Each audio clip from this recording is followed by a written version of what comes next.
First question that everybody's asked me to ask you. So you're asked by Fox News to sit down and to do an interview with Donald Trump. And what's your first question? This was Ted asked me to ask this question. What's the difference, Donald, between ISIS and ISIL?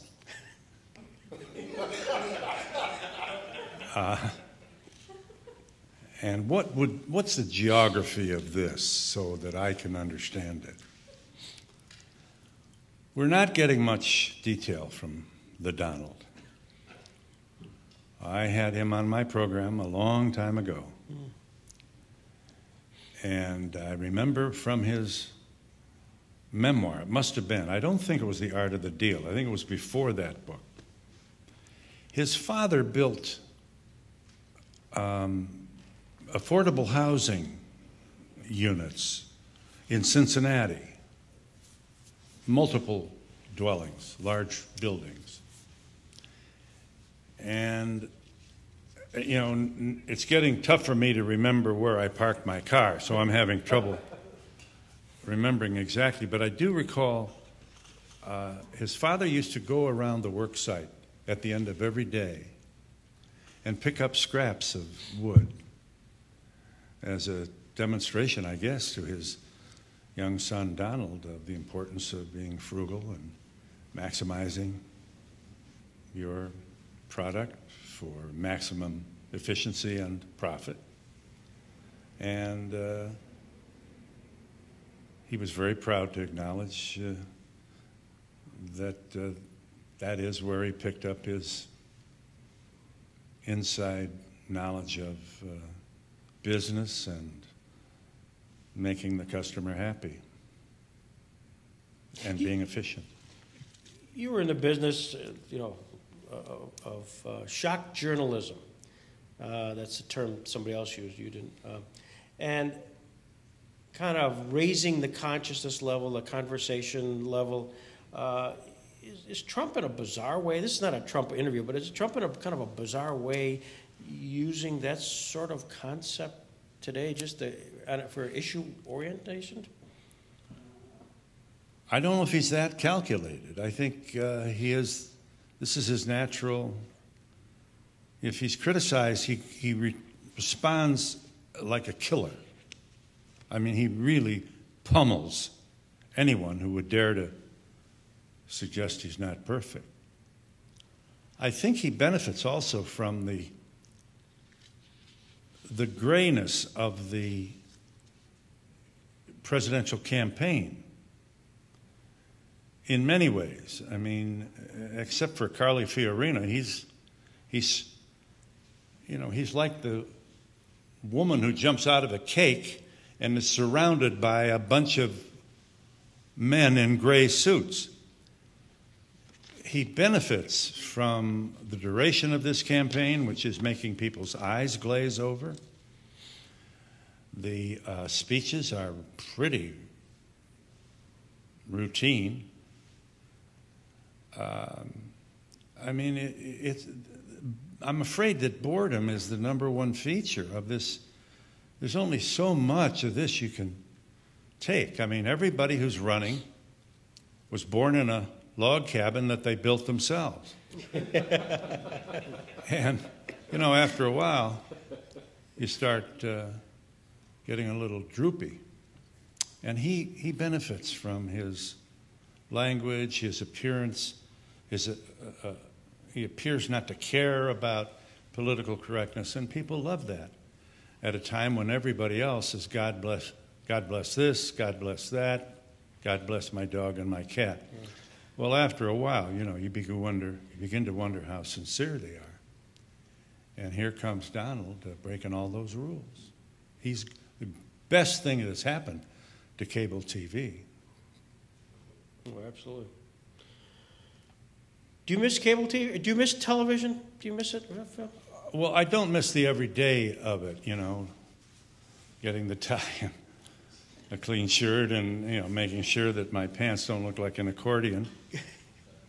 That always, you know, when I don't know why, but I mean, you know, if we did a week of shows, that would be more than 5 suits because I had to go to an evening with the general manager's house or whatever. And the shirts and all, and I mean, I just, I've always been impatient with that. I don't know. Call me a shanty Irishman. I never got into, I mean, every other man dresses like my wife wishes I would dress. So she helps me the best she can. Speaking of which, how's she doing? She's well. She's on.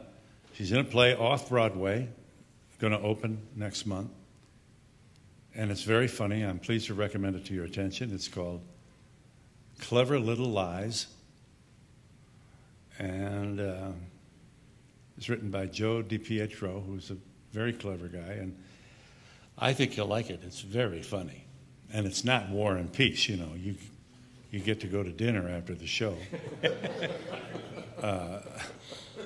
And I liked it a lot. I mean, you know, so did a lot of other people, which is why it's up now. Do you occasionally pause and reflect on, you know, Marlo, of course, Marlo's husband, Danny, just on Danny's legacy and his relationship with you? I mean, it was, you know, you're an Irish guy, older than she, step into their family. Did Danny kind of take you aside? And did he treat the relationship as a kind of a fatherly one, or just one where... Well, I was lucky. I had Danny on my program before I started to dance close with Marlo. And he said, he looked at the camera in the middle of the show and he said, "Ladies and gentlemen, if you will send me $1 for St. Jude, the hospital that I am establishing in Memphis, Tennessee, a hospital which will not charge any bills to people who can't afford them. If your child is sick, we will care for your child." Well, I think he got thousands of dollars. I honestly don't remember well, right now I'm his new best friend. Mm-hmm. So when Marlo took me home, I was pretty well established with Danny. At our wedding, he said, "I haven't lost a daughter, I've gained a fundraiser." I was worried about Rosie. Marlo's mother is Sicilian. At Danny's wedding to Rosie, he got up and he said, "Rosie, I will love you forever, and all my life I will be faithful to you. I will never cheat on you. I love you, Rosie. You are my one and only wife forever and ever." He looked over in the corner, and his father-in-law was sitting in the corner saying, "That's all right."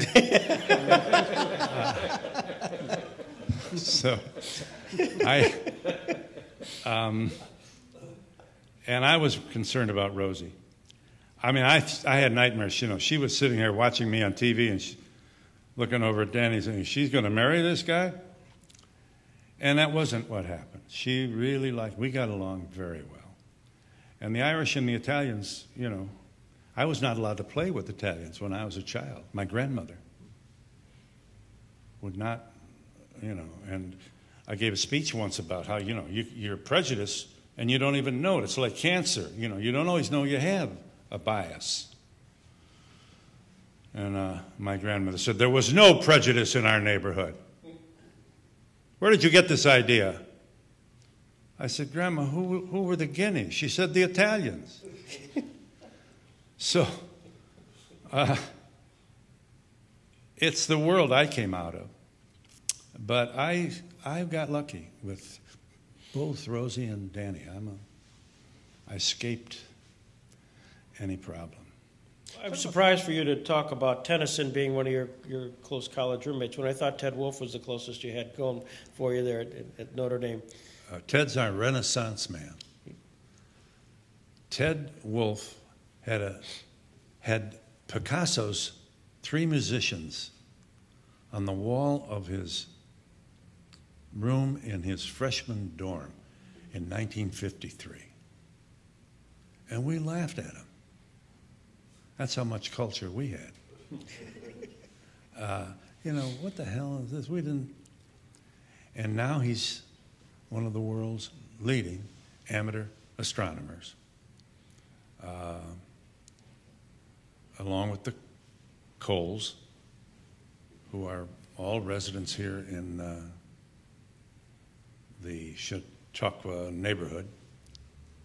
And they both taught me a lot, you know. I can name some of the moons of Jupiter: Callisto, Io, Europa, Ganymede. You just passed, I think.